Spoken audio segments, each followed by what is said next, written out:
In this video, we're going to learn how to make divorce easy with this checklist.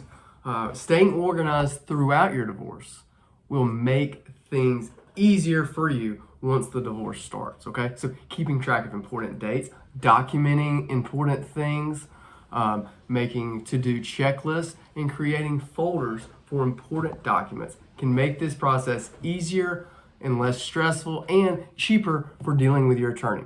Believe me, there's gonna be a lot of things that you're gonna have to keep track of throughout your divorce. And frankly, in divorce, timelines are absolutely essential, and we can't miss dates. And so that's one reason why it's important to begin documenting and getting your documents together now.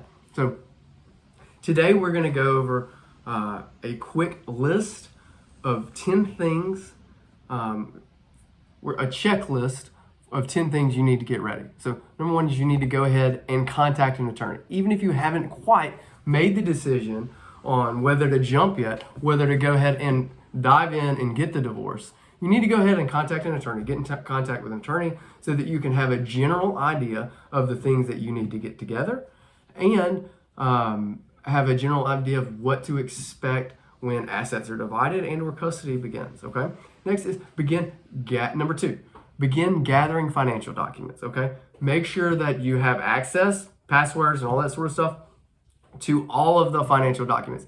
If you are the spouse that has the finances hidden from them, snoop around until you've decided to file for the divorce. Now you have the ability to snoop around and get access to these financial documents. So start getting them, figure out where the accounts are, uncover these stones, okay? Next, gather ownership documents. If you are the spouse who doesn't know where things are, start finding them out. Snoop through the safe.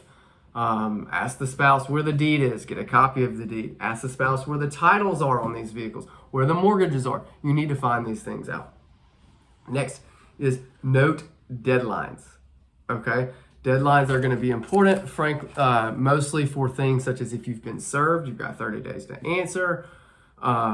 Other deadlines may be 30 days after you file the divorce. We would have you'd be eligible for the divorce.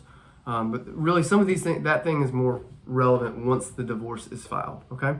Next, well, I guess it could be relevant in circumstances, and I see this all the time, where we'll have a contested divorce started, and then people will try to reconcile without even really telling their attorneys, and so they'll think all is good, and then the other attorney will get angry. Other party will get angry, go to their attorney and file a default after someone's missed a deadline. And then they can get whatever they want out of the divorce, even though the parties were working on their marriage, okay? Next, decide on a type of divorce. Whether you want a mediation, whether you want an uncontested divorce, whether you want a contested divorce. You can do those three types of divorces, okay? Next, calculate what you believe alimony you would need to be able to maintain your bills.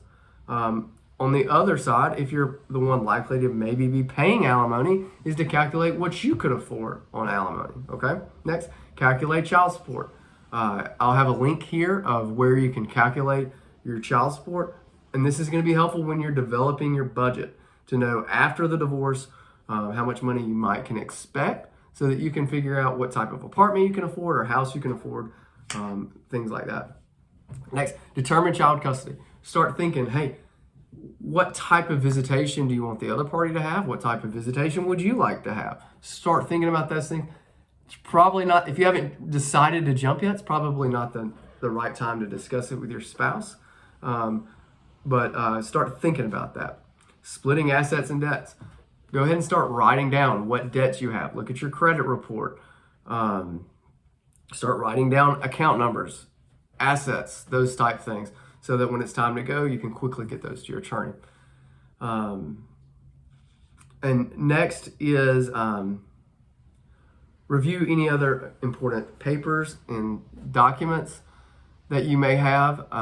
This might be a marriage certificate to remember exactly what date that you were married, or if you previously divorced this person, what your previous custody agreement would be, because we see people get divorced the second time with the same person all the time, that's going to be relevant here. So start gathering those things. So that's 10 important things for a checklist in your divorce. So get started on this checklist, even if you haven't quite made the decision that you're ready to divorce. So that's 10 in your checklist. Let me know if you have any questions. Thanks.